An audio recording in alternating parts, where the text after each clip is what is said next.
오늘 어린이 주일입니다. 사실은 교회력에는 어린이 주일이라고는 없어요.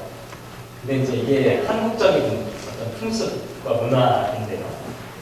보통 우리는 5월 첫 번째 주일, 5월 5일이 껴있는 이 주간을 어린이 주일로 하고, 두 번째 주일은 어버이 주일, 뒤에 되게 더 좋아요. 그래서 앞에 이렇게 해놓고 뒤에 이제 어떻게 하나 보자 할 수 있습니다. 여기서는 이제 어버이 주일이라고 하는 또 마더스데이라고 또 이렇게 해서 구분을 하기도 하는데요. 1년에 한 번쯤은 어린아이들, 또 가정, 또 부부 이런 주제들을 한번 생각해 보는 것도 의미 있는 일이 아닐까 이런 생각들을 해보게 됩니다. 물론 사실 제가 처음 미국 갔을 때 그런 얘기 어떤 집사님 하셨어요. 미국에서는 어린아이 필요 없대요. 365일 어린이날인데 무슨 어린이날이 또 필요하냐고 그렇게 얘기를 하시는데, 어쨌든 간에 어린이 주일의 좀 의미를 한번 생각해 볼 필요가 있습니다. 근데 어린이 주일이 이 교회력에 없는 주간이기 때문에 교회력에 나와 있는 말씀하고는 사실 일치가 잘 안 돼요. 오늘 같은 날은 어떤 말씀이 본문으로 딱 체크되게 되면 좋겠습니까? 장로님께서 기도하실 때도 인용하셨는데, 마태복음 18장 3절 같은 말씀이 딱 본문에 나오면 기가 막히죠. 내가 진실로 너희에게 이르노니 너희가 돌이켜 어린아이들과 같이 되지 아니하면 결단코 천국에 들어가지 못하리라. 이런 말씀이 딱 5월 첫 번째 주일 성사일과 본문으로 딱 되면 진짜 설교하기가 참 좋은데, 오늘 본문 말씀 보면 어떤 얘기입니까? 9절 말씀 끝에 보면 뭐라고 나와 있습니까? 7 천사 중 하나가 나와서 내게 말하여 이르되 이리 오라, 내가 신부 곧 어린 양의 아내를 내게 보이리라. 이렇게 말씀하고 있습니다. 마치 결혼을 앞둔 신랑 신부 등장하는 것 같아요. 이제 저 뒤에 숨어있는 신부를 탁 보여주겠다, 이런 듯한 장면이거든요. 근데 제가 이 말씀을 곰곰이 지난 한 주간 동안에 묵상하면서 마태복음에 나와 있는 어린아이와 같지 않으면 천국에 들어갈 수 없다 라고 말씀하실 때, 그 어린아이와 요한계시록에서 말씀하고 있는 신부, 어린 양의 아내가 결국은 같은 말이 아닐까, 이런 생각들을 해보게 되었습니다. 거의 같은 의미라는 생각이 들게 되었어요. 어린아이가 하나님의 품 가운데 마지막 순간에 하나님의 손에 이끌려 등장하게 되는 그 신부, 그 모습과 같은 의미를 갖고 있다. 오늘 그 얘기를 제가 말씀드리려고 합니다. 왜 같은지 하는 것들을 함께 생각해 보려고 할 텐데, 바라기는 저와 여러분 오늘 이 말씀을 묵상하시면서 진짜 어린아이가 되어야만 합니다. 그리고 좀 남자분들은 그렇지만 신부가 되어야 합니다. 어린 양의 아내가 되어야 합니다. 오늘 이 말씀 묵상하시면서 저와 여러분이 그와 같은 사람들이 되시길 바랍니다. 우선 요한계시록이 참 이게 쉽지가 않아요. 요한계시록을 이해하기 위해서는 전에도 한번 말씀드렸지만 요한계시록 전체적인 맥락을 좀 알아야 되는데, 이게 너무 막 복잡하고 막 이상한 얘기들 많고 환상적인 얘기들이 많아가지고 이게 참 좀 받아들이기가 쉽지 않은 그런 부분들이 참 많습니다. 여러 가지 심볼도 많이 나오고, 또 특히 뭐가 나오죠? 숫자들이 많이 나와요. 특히 어떤 숫자가 많이 나옵니까? 7이라는 숫자가 막 나오잖아요. 7 교회, 7 천사, 7 대적, 7 나팔, 다 7자가 붙어 있어요. 심지어는 요한계시록을 보실 때 요한계시록의 전체가 7 토막으로 되어 있어요. 요한계시록이 7 토막이에요. 근데 그 7 토막을 자세히 또 분석해보면 그 안에 또 7개의 부분으로 나눠져 있어요. 이게 오묘하게 짜여져 있어요. 제가 한번 이 요한계시록 전체적인 어떤 그 흐름을 좀 말씀드렸으면 좋겠는데요. 7개의 토막 중에서 첫 번째 토막이 제 1부라고 말씀드릴 수가 있는데, 1장부터 3장 22절까지 쭉 이어지는 거예요. 첫 번째 토막은 뭐냐? 여러분 다 아시죠? 7 교회가 등장해요. 7 교회는 뭡니까? 지상에 있는 모든 교회를 팔아내요. 예를 들면 7교회가 에베소 교회, 서머나 교회, 버가모 교회, 두아디라, 사대, 빌라델피아, 라오디게아 이런 7교회가 있는데 어떤 교회는 칭찬받는 교회도 있고 어떤 교회는 혼나는 교회도 있고 어떤 교회는 칭찬받고 혼나기도 하고 이게 무슨 얘기냐면 세상에 있는 모든 교회들 가운데 상징적으로 보여주는 거예요. 이런 교회도 있고 저런 교회도 있고 강한 교회도 있고 약한 교회도 있고 칭찬받는 교회도 있고 그렇지 못한 교회.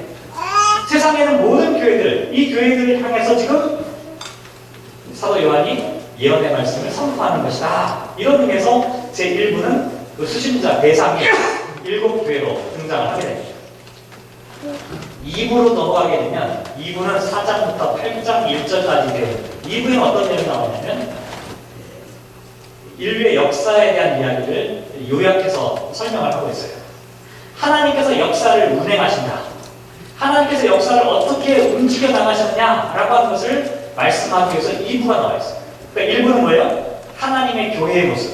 2부는 하나님께서 역사를 움직여가는 그와 같은 모습. 그런데 이 세계를 움직여가고 역사를 움직여가는 하나님의 그 역사의 과정들을 상징적인 표현으로 얘기해요. 그래서 뭐가 등장하냐면 첫 번째 흰 말, 두 번째 붉은 말, 검은 말, 청색 말, 그 다음에 순교자들의 기도, 종말의 사건, 하늘의 침묵이라고 하는 7단계로 설명해요. 7개의 단계로 세상 역사의 흐름에 대한 이야기를 설명을 하고 있다는 것이죠. 그 다음에 3부로 넘어가게 되면 이 세상 역사가 쭉 있잖아요. 이 세상 역사가 쭉 있는데 그 세상 역사 가운데서 환난을 당하는 교회에 대한 이야기가 등장해요. 그게 8장 2절부터 11장 18절까지 나와 있는데 천사가 나팔을 불 때마다 재앙이 시작되고 우박과 불의 재앙, 산이 바다에 떨어지는 재앙, 별이 강과 샘에 떨어지는 재앙, 그 다음에 천체가 빛을 잃고 또 독수리가 3가지 환난을 예고하는 그래서 전체적으로 7번의 재앙과 환난에 대한 그와 같은 이야기가 등장하게 됩니다. 첫 번째는 세상에 있는 교회, 두 번째는 하나님의 역사 섭리, 세 번째는 하나님의 역사 섭리 가운데 환난을 당하고 있는 교회의 모습. 그 다음에 네 번째는 뭡니까? 이와 같은 재앙에도 불구하고 하나님께서 환난 가운데 있는 교회를 외면하지 않으시고 구원하신다는 말씀이 4부에 나와 있어요. 그게 11장 19절부터 15장 4절까지 이어지는데요. 여기에 보면 하나님께서 당신의 백성을 구원하신다는 구원의 표적으로 우리가 잘 아는 14만 4천이 등장하기도 하고 어린 양의 이야기가 나오기도 하고 흰 구름을 타시고 오는 인자 같은 분에 대한 이야기도 나오고 구원받은 사람들이 부르는 찬양의 이야기도 나옵니다. 이건 다 무슨 얘기냐면 재앙과 시련에도 불구하고 하나님께서 교회를 구원하신다는 구원에 대한 상징적인 그런 표시를 나타냅니다. 그 다음에 5부로 넘어가게 되면 구원받은 사람들에 대한 이야기가 나왔으니까 그 다음에 뭡니까? 그럼에도 불구하고 하나님의 구원의 선포를 받아들이지 않는 이 세상의 악한 모습을 묘사하는 장면이 15장 5절부터 16장 21절까지 이렇게 등장하고 6부로 넘어가면 이 세상에 대한 본격적인 심판, 하나님의 재앙에 대한 선포, 종말에 대한 선포를 받아들이지 않으니까 마지막에 이제 하나님의 심판이 실시되는 그런 장면이 17장부터 20장 3절까지. 그래서 여기 보면 7가지의 재앙을 쏟아부는 천사들의 이야기, 이런 이야기들이 막 나오기 시작합니다. 그리고 마지막 7부에 가면 어떤 내용이 나오냐면 이와 같은 재앙에도 불구하고 궁극적으로 마지막 순간에 참된 구원과 승리를 얻게 되는 성도와 교회의 모습을 말씀하는 장면이 20장 4절부터 마지막 22장까지 이렇게 요한계시록의 스토리가 전개가 됩니다. 이렇게 보면 오늘 본문은 어디에 해당할까요? 오늘 본문이 21장이잖아요. 제 몇 부에 해당합니까? 마지막 7부예요. 그러니까 이 스토리를 잘 기억하시면서 마지막 7부는 이 모든 과정이 다 끝났어요. 그 마지막 순간에 궁극적으로 하나님 앞에 서게 되는 그 하나님의 구원받은 사람들의 모습이 무엇인지를 보여주는 그와 같은 장면이 오늘 본문 가운데 포함되어져 있다는 것이죠. 그 마지막 순간에 궁극적인 구원을 받게 될 사람이 과연 누구일까? 누구일까요? 오늘 보는 9절 말씀 다시 한번 볼까요? 9절 같이 한번 읽겠습니다. 시작. 일곱 대접을 가지고 마지막 일곱 재앙을 당한 일곱 천사 중 하나가 나와서 내게 말하여 이르되 이리 오라. 내가 신부 곧 어린 양의 아내를 내게 보이리라. 구절을 자세히 보시면 일곱 대접을 가지고 마지막 일곱 재앙을 당한 일곱 천사 중에 하나가 와서 신부 어린 양의 아내를 너에게 보여줄 것이다 이렇게 말하고 있다. 일곱 가지의 극심한 환난과 고통 가운데서도 결코 믿음을 포기하거나 절망하거나 좌절하거나 쓰러져 버리지 않고 끝까지 견뎌낸 그 사람이 있는데 그 신부, 그 어린 양의 아내를 내가 너에게 이제 보여주겠다 이렇게 말씀하고 있다. 신부, 곧 어린 양의 아내. 이 사람이 과연 어떤 사람이길래 마지막 순간까지 그렇게 마지막 순간에 그 하나님의 영광스러운 분에 참여할 수 있게 되었습니다. 이걸 생각해보는 게 오늘 이제 주제인데요. 말씀을 묵상하면서 이 사람이 누굴까? 어떻게 해야 우리가 이 신부로 어린 양의 아내로 마지막 순간에 하나님의 보좌 앞에 서게 될까? 이 본문 말씀을 쭉 묵상해봤는데 오늘 본문 바로 앞에 보면 어떤 내용이 나와있나요? 21장 2절 3절 뒤에 한번 보시면 좋겠네요. 21장 2절 하반절에 보면 거룩한 성 새 예루살렘이 하나님께로부터 하늘에서 내려오니 그 준비한 것이 신부가 남편을 위하여 단장한 것 같더라 이렇게 나와있고요. 3절에 보면 내가 들으니 보좌에서 큰 음성이 나서 이르되 보라 하나님의 장막이 사람들과 함께 있음에 하나님이 그들과 함께 계시니 그들은 하나님의 백성이 되고 하나님은 친히 그들과 함께 계신다라고 하는 말씀으로 이어지고 있습니다. 신부와 같이 단장한 새 예루살렘 성의 모습을 보여주시는데 그곳에서 지금 무엇을 보게 되냐면 하나님의 장막에 사람들이 함께 있는 것을 지금 보게 됩니다. 21장에 좀 등장한 것은 새 예루살렘 성 안에 어떤 사람들이 있었는데 이 사람들이 하나님의 장막 가운데 하나님과 함께 있는 사람으로 보여지고 있고 이게 9절에서 요한이 내가 너에게 보여줄 사람이다. 그 사람이 누구냐? 신부 어린 양의 아내다 라고 말씀합니다. 다시 말씀드리면 신부는 누구냐? 어린 양의 아내는 누구냐? 바로 하나님의 장막에서 하나님과 함께 있는 사람이다 이렇게 말씀을 드릴 수가 있습니다. 그런데 하나님의 장막에서 하나님과 함께 있다라고 하는 표현을 한번 생각해 볼 필요가 있습니다. 하나님의 장막, 이 구약에서 이 장막은 보통 성막을 얘기하죠. 텐트를 얘기해요. 하나님의 거룩한 텐트, 성소를 얘기해요.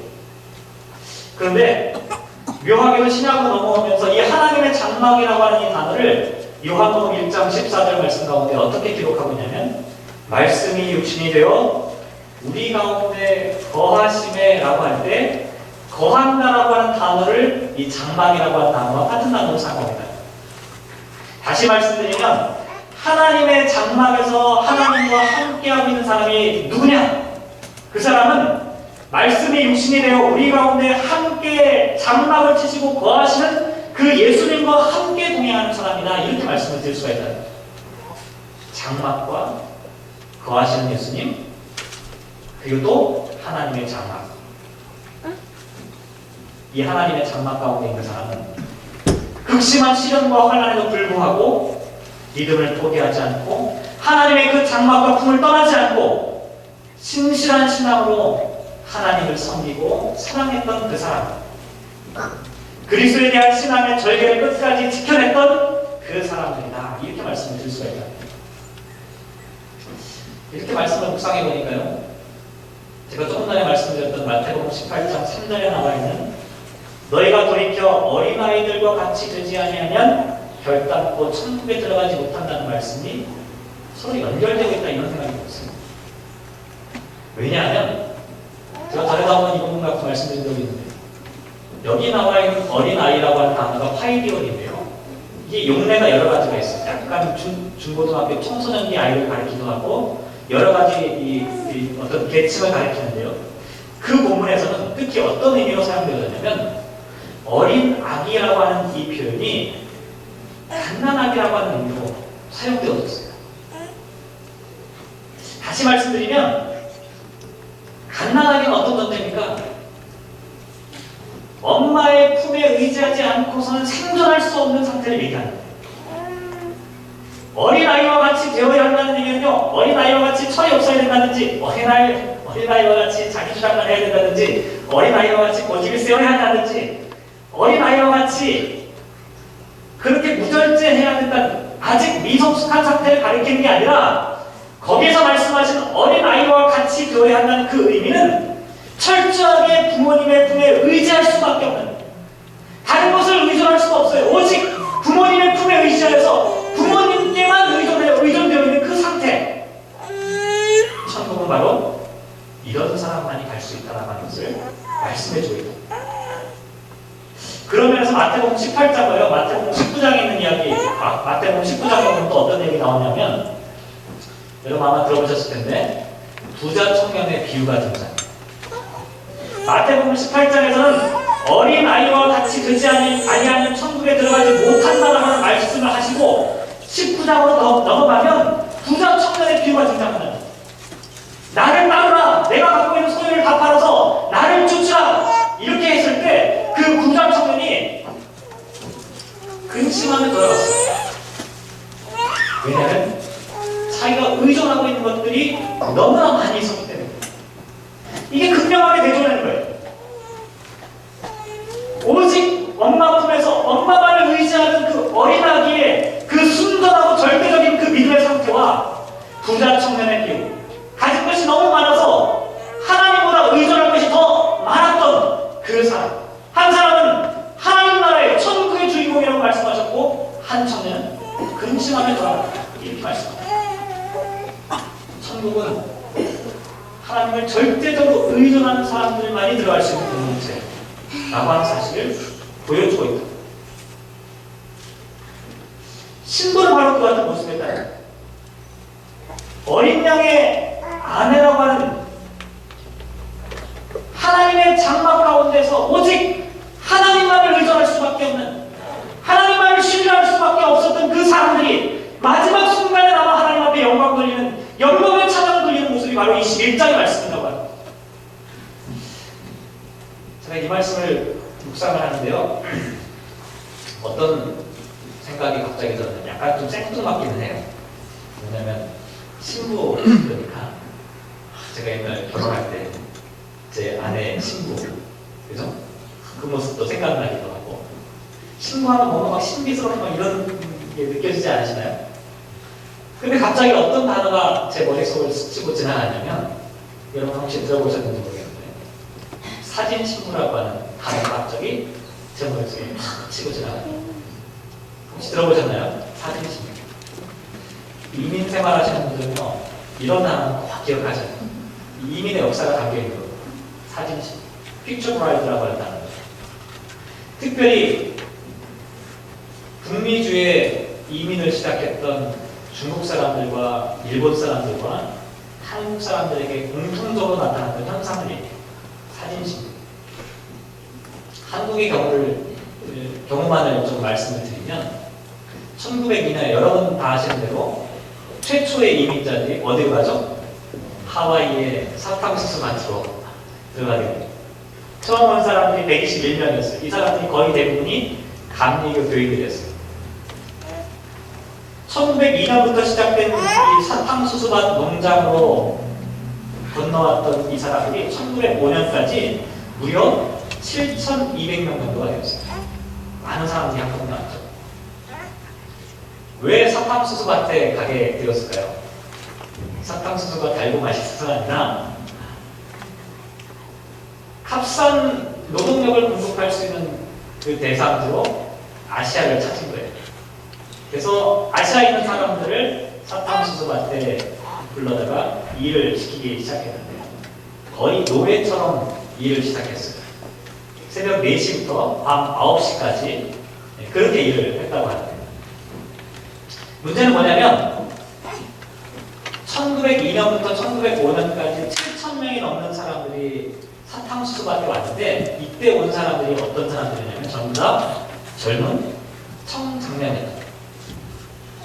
가정이 오는 경우는 극히 드물었다. 7,200명 중에 여자는 거의 없었다는 거예요. 다 남자들만 있었어요. 근데 한 10여 년 정도 이민 역사가 진행되는데 어떻게 되냐면 어떤 일이 벌어져요. 가정을 꾸릴 수가 없어요. 이민자들 문제 중에 이 결혼하는 문제 참 중요해요. 저희도 아이들 커가면서 아이들 결혼 잘해야 되는데 제발 한국 사람만 데리고 왔으면 좋겠는데 그러다가 요새 동성애 공부하면서 아들은 여자만 데리고 왔으면 한 10여 년 정도 되니까 가정을 꾸리지 못하니까 문제가 일어나기 시작하는 거예요. 그래서 결국 어떤 생각을 하게 되냐면 미국 이민국과 사탕수수밭 농장주들이 서로 이런 계획을 짜게 돼요. 사진 결혼을 추진하게 돼요. 사탕수수밭에서 일하고 있는 한국인 노동자들의 사진을 찍어가지고 이 한국으로 그 사진을 보내고 그 한국에 있는 이 처녀들 가운데 그 사진을 보고 이제 결혼을 하는 거예요. 그래서 배를 타고 태평양을 건너오는 신부들이 사진 신부라고 하는 이름으로 불리게 된다. 근데 문제는요, 이때 사람들이 어떤 사진을 보냈느냐가 중요한데요. 10년 전에 사진을 보냈어요. 제가 예전에 있던 교회에서 교정부를 보고 처음에 교회에 부임해가지고 교정부를 보고 교인들 얼굴 파악해내잖아요. 도무지 모르겠는 거예요. 이분이 누구실까? 지금 권사님이신데 처녀 때 사진을 갖고 오셔가지고 그거를 절대로 안 바꾸시는 거예요. 사진 보고는 알 수가 없어요. 심지어 화장 안 하시고 새벽기도 오시면 알 수가 없잖아요. 10년 전에 하와이에 처음 도착할 때 그 사진을 찍어 보내봐요. 그건 양호해요. 자기 사진도 아니고 다른 사람 사진을 보내고 자기보다 잘생긴 남자의 사진을 보내기도 하고 또 근사한 저택 앞에서 사진을 폼나게 탁 찍어가지고 보내니까 그 사진 한 장만을 믿고 태평양을 지나 첫 달을 배를 타고 건너왔던 이 사진 신부들이 처음에 도착해서는 철장 안에 갇히게 됐어요. 그래서 상대방 남자가 와서 사진을 보고 확인해가지고 데려가 줘야만 그 철장에서 감옥에서 풀려나게 돼요. 이게 참 비극적인 역사예요. 근데 처음 그 신랑이 왔을 때 고개를 들지 못했대요. 왜 그랬을까요? 신부가 부끄러워서 다 아니라 할아버지가 오셔가지고 너무 깜짝 놀라가지고 기가 막혀서 20대 초반 10대의 처녀들이 사진 한 장을 의지해서 새로운 세계를 꿈꾸면서 그때 당시 한국 사회 어떤 사회입니까? 일본 제국주의 시대, 암울한 시대에 들어가고 있었거든요. 희망이 없었어요. 그래서 새로운 희망을 찾아왔던 한 1,000여 명 되는 그 처녀들이 처음 대면하는 순간 얼굴을 들지 못했다. 석 달 걸려서 배 타고 출고생해서 왔는데 다시 돌아갈 수도 없고 이게 1910년부터 1924년까지 그나마 1924년부터는요 사진 신부도 들어올 수 없게 했어요. 왜냐하면 아시안들의 인구가 증가하는 것을 더 이상 볼 수 없다고 해가지고 사진 신부도 오는 것을 금지시켰어요. 이게 64년도까지 이어져요. 어쨌든 이게 이제 이 미주 지역의 이민의 역사 가운데 담겨져 있는 그런 내용. 이 사진 신부들이 처음에 와가지고요. 이 사람들도 거의 대부분이 크리스찬이었어요. 처음에 왔던 121명부터 해가지고 이 사람들 감리교인들이라고 말씀드렸는데 오자마자 이 사람들이 교회를 만들었거든요. 근데 이 사람들도 이 사진 신부로 본 이 사람들도 신앙생활을 열심히 하고 있는 그런 사람들이 참 많았는데 죽어라고 열심히 일을 했어요. 그래서 미주 지역에 있었던 이민 사회가 드디어 조금씩 안정화되기 시작했어요. 한국의 엄마들 대단하잖아요. 악착같이 일을 했어요. 근데 왜 일을 했냐면 자식들을 교육시키려고. 어떻게 해서든 자식을 교육시켜야겠다고 하는 그 어떤 일념 때문에 아주 죽어라고 몸이 부서져라고 그렇게 일을 했어요. 또 왜 일을 했냐면 조국을 생각하면서 일을 했다고. 일본 제국주의의 식민지 가운데 고통하는 그 나라를 위해서 내가 할 수 있는 게 뭘까? 사진 신부들이 가정을 일궈가면서 고통스러운 가운데 열심히 일을 해가지고 하와이에서 어디로 이주하기 시작했냐면, 하와이에서 어디 가까워요? 서부 지역에 가깝잖아요. 샌프란시스코, LA 지역으로 이주하기 시작. 그래서 미국 서부 지역의 한인 이민의 역사가 시작되는 그 발판이 바로 그렇게 시작된다. 이렇게 열심히 일했던 이 사람들을 통해서 나중에 어떤 일들이 벌어지냐면 상해운동 자금이 거기서 만들어졌어요. 그리고 상해 임시정부의 자금이 거기서 만들어졌어요. 미주 지역의 독립운동을 하는 사람들의 기반이 거기서부터 시작됐어요. 사진 신부들이 가정을 일궈나가면서 만들었던 땀과 눈물의 결실을, 이 사람들이 처음에 올 때 믿을 만한 게 뭐가 있었을까요? 이 사람들이 도대체 의지할 데가 뭐가 있었을까요? 중국이나 일본이나 한국 사람들이 초기에 왔을 때 이 사진 신부들을 아무것도 의지할 데가 없었어요. 저는 이 말씀 묵상하면서 그 사진 신부들의 모습이 떠오르더라고요. 예수님께서 천국의 주인공이다 이렇게 말씀하셨던 어린아이는 믿을 게 없었던 상태를 얘기해요. 부자 청년이 아니었어요. 하나님의 품에, 어머니의 품에서 떠나는 순간 죽는다라고 생각했던 그 어린 아기, 어린 양의 신부, 요한계시록에 나와있는 어린 양의 신부도 마찬가지예요. 하나님의 장막을 떠나지 않는, 하나님만을 철저하게 의지하고자 했던 그 사람, 절대적인 믿음으로 살아갔던 그 사람, 사진 신부들, 믿을 것 하나 없는 낯선 땅에서 오직 하나님과 그 사진 속에 있는 그 남편, 조국을 생각하면서 살아갔던 그 사람들의 모습, 결코 다르지 않다라고 하는 생각을 해보게 되었어요. 어린 양의 신부는 절대적인 하나님에 대한 믿음과 신뢰를 갖고 있는 사람이다. 그 사람이 마지막 순간에 새 예루살렘 성에서 발견되어질 그 사람이다라고 말씀하고 있다. 또 하나 제가 오늘 말씀을 묵상하면서 도대체 이 신부가 어떤 사람인가, 어린 양이 아니라 누구일까를 생각해봤는데 6절과 7절, 오늘 보면 바로 앞에 나와요. 6절과 7절 한번 다시 한번 읽어볼게요. 6절과 7절을 읽겠습니다. 시작. 또 내게 말씀하시기를 이보도다. 나는 알파와 오메가요 처음과 마지막이라. 내가 생명수 샘물을 목마른 자에게 값없이 주시니 이기는 자는 이것들을 상속으로 받으리라. 나는 그의 하나님의 이고 그는 내 아들이 되리라. 신부라고 하면 다 여자들만 생각하잖아요. 그래서 균형을 맞춰주기 위해서 여기 하나님이 되고 내 아들이 되리라. 남자들을 위한 특별한 배역입니다. 신부, 하나님의 어린 양이 과연 어떤 사람일까? 6절과 7절에 있는 말씀을 따라보면 생명수 샘물을 받아 마시는, 그것을 상속으로 받아 하나님의 자녀가 되는 사람들이다, 이렇게 말씀을 드릴 수가 있습니다. 생명수 샘물, 요한계시록은요 또 요한복음하고 연결을 많이 시켜봐야 돼요. 같은 어떤 영향권 안에 있기 때문에 요한계시록과 요한복음은요 이 비슷한 상징들을 많이 사용하고 있는데, 생명수 샘물 하면은 요한복음에서 뭐가 떠오르십니까? 금방 떠오르시죠? 요한복음 4장에 나와 있는 이 사마리아 여인과의 사건이 금방 떠오릅니다. 예수님께서 이렇게 말씀하셨죠. 요한복음 4장 14절 말씀해 보면 내가 주는 물을 마시는 자는 영원히 목마르지 아니하리니 내가 주는 물은 그 속에서 영생하도록 솟아나는 샘물이 되리라. 영생하도록 솟아나는 샘물. 오늘 본문에서 말씀하고 있는 생명수 샘물과 같은 의미의 단어가 지금 기록되어 있습니다.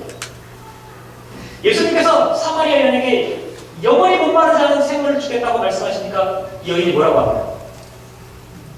금방 이렇게 얘기해요. 여자가 이르되 주여 그런 물을 내게 주사 목마르지도 않고 또 여기서 물을 기르러 오지도 않게 하옵소서. 마르지 않는 샘물을 주겠다고 하니까 나에게 좀 주십시오. 이 여인이 대뜸 그렇게 얘기해요. 근데 얘기가 거기서 끝나는 게 아니라 요한복음 4장에 있는 이야기를 쭉 추적해보면 마시는 물 얘기하다가 갑자기 어떤 얘기가 바뀝니까?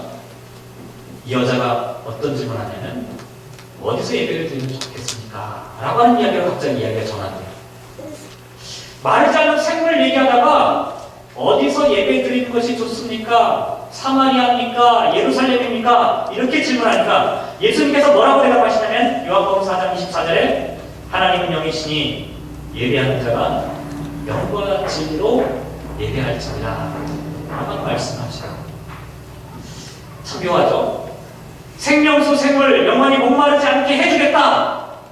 그 물도 나에게 좀 주십시오. 그랬더니 어디서 예배해야 됩니까? 영과 진리로 예배하는 것이다.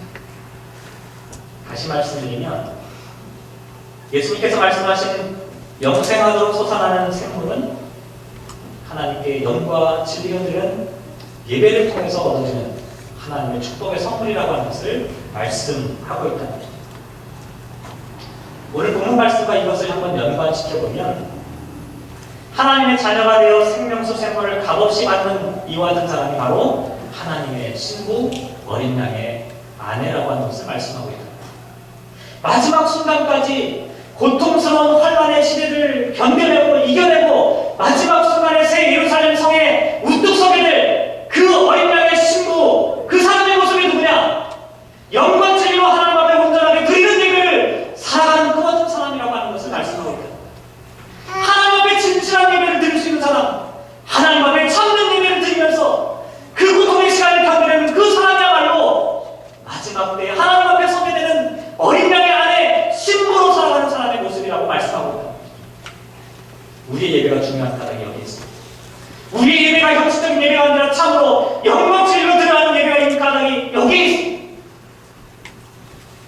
우리가 드리는 이 예배를 통해서 마지막 순간 하나님 앞에 서게 된 그 순간에 하나님의 신부로 서게 된 우리의 자신의 아이덴티티가 결정된다는 어떠한 고통이나 환난 가운데서도 포기하거나 좌절하지 않고 하나님 앞에 바로 설 수 있는 영광 진리로 예배 드릴 수 있는 그 사람들이 하나님 앞에 서게 된 그 사람의 모습이기 때문이라는 거죠.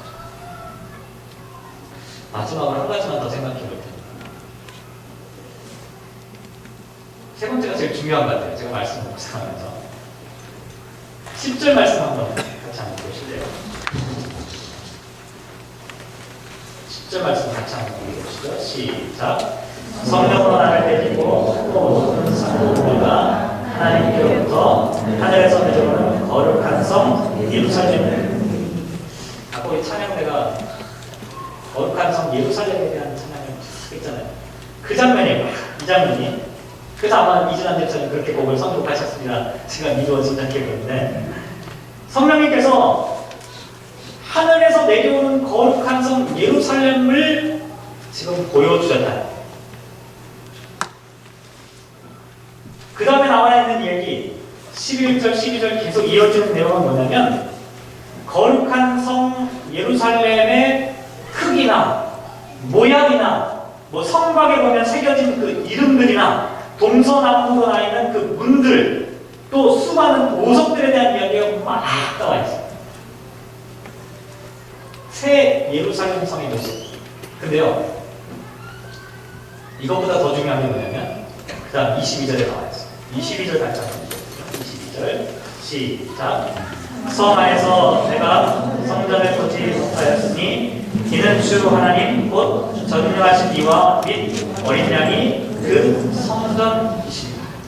여러분 머릿속에 한번 상상해보세요. 하나님의 새 예루살렘 성이 지금 요한계시록을 기록한 요한복음에 막 보이는데 그 크기나 모양이나 그 문들이나 거기에 보석들이 막 득지각지 보석의 형태만 안 됩니다.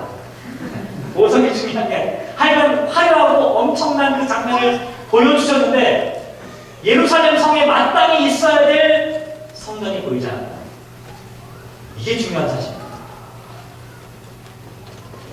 예루살렘 성 안에 반드시 성전이 있어야 되는데 성전이 보이지 않는다는 거예요. 왜 그러냐는 거예요.